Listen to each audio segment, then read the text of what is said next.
making the championship 4. You can't always do that working together. All 4 of our drivers, egos aside, sharing the things they can share, but yet each one of them trying to win every single race. When that happens, from time to time, they're going to be battling each other. Letting the 48 win this race. We worked so good together, we gave the 48 car the win today. He could win here, and if he does, it shakes up everything.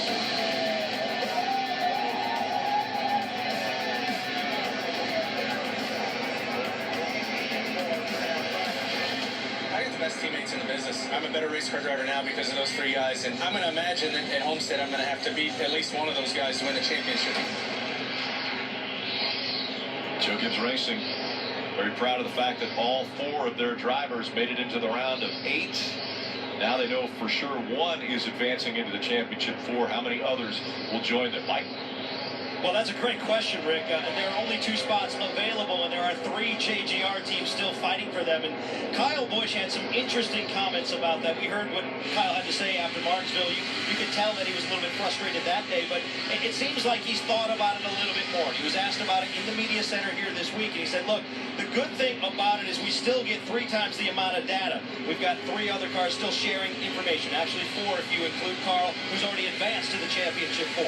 So he sees the benefit there. But at the same time, he also said, look, on Sunday, we're racing 3 cars.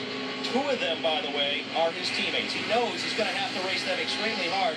He was also asked, with one of the questions which I really thought stood out, he was asked, would you move one of your teammates if it meant the difference between making the championship 4 and not making it? Kyle gave a one-word answer. He said, absolutely. Gives you an idea of what we might be able to expect on Sunday, doesn't it?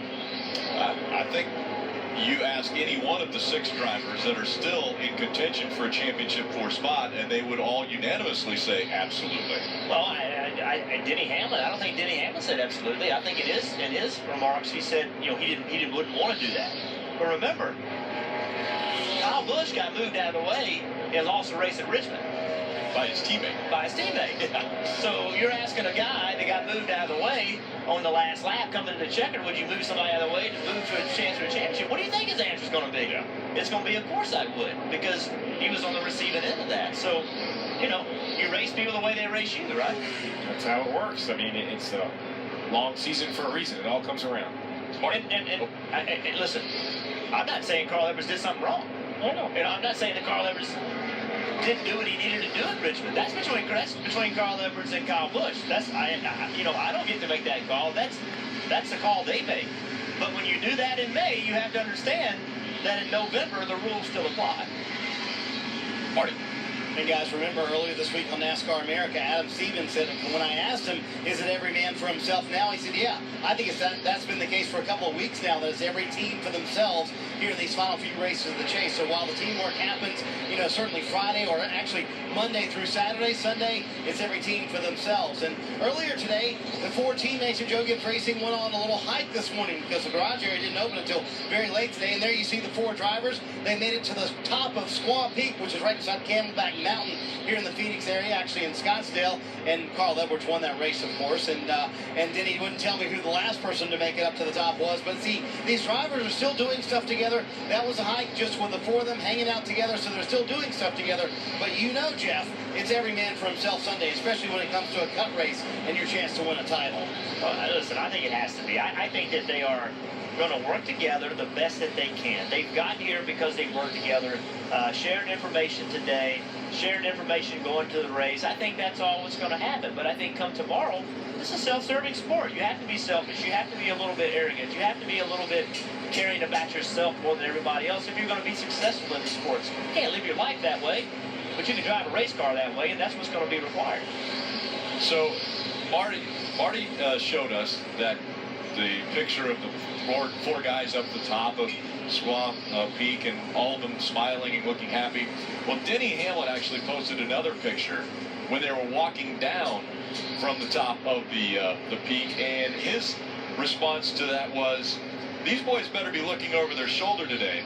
Little nudge up here, and I could grab my chase spot early. So Denny Hamlin was already thinking about, my competition might be the 3 guys that are standing in front of me as we walk down this peak. Oh, there's no might.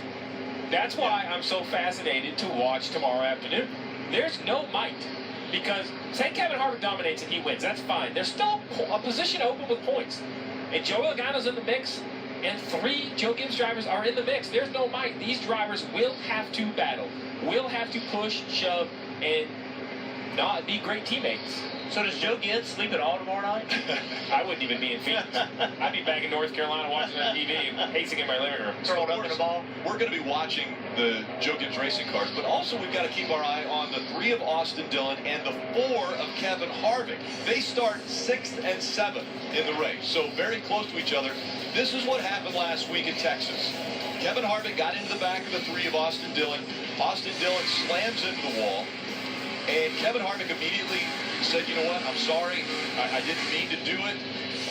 The response, though, from Austin Dillon was a little bit different. Drivers never forget anything, do you, Jeff? Yeah, well, Austin immediately brought up something that happened years ago when Kevin Harvick made some comments about the Dillon boys having silver spoons, and he immediately brought that up. And Kevin said yesterday that he reached out to Austin. Austin has not reached back out to him. So, you know, listen. You never know. I never thought Matt Kenseth was going to get into Joey Logano in Martinsville. I never thought that was going to happen, and it did. You never know, but I have to say, if I'm Austin Dillon and I go back and watch that replay, although I'm not happy, I can hear Kevin Harvick out of the throttle. I can hear him not in the throttle pushing me into the wall, and that makes me feel a little bit better. But listen, when you're running as well as Austin Dillon ran last weekend, and they're trying to build momentum. They've had some speed lately, hadn't necessarily got the finishes. Somebody gets to the back of you, it's going to make you mad. I mean, it's going to make you mad. Yeah, Austin Dillon had a pretty good week after he won the pole. Truex Jr., Keselowski, McMurray, and Larson, all non-chasers, but they are the fastest 4 in Phoenix.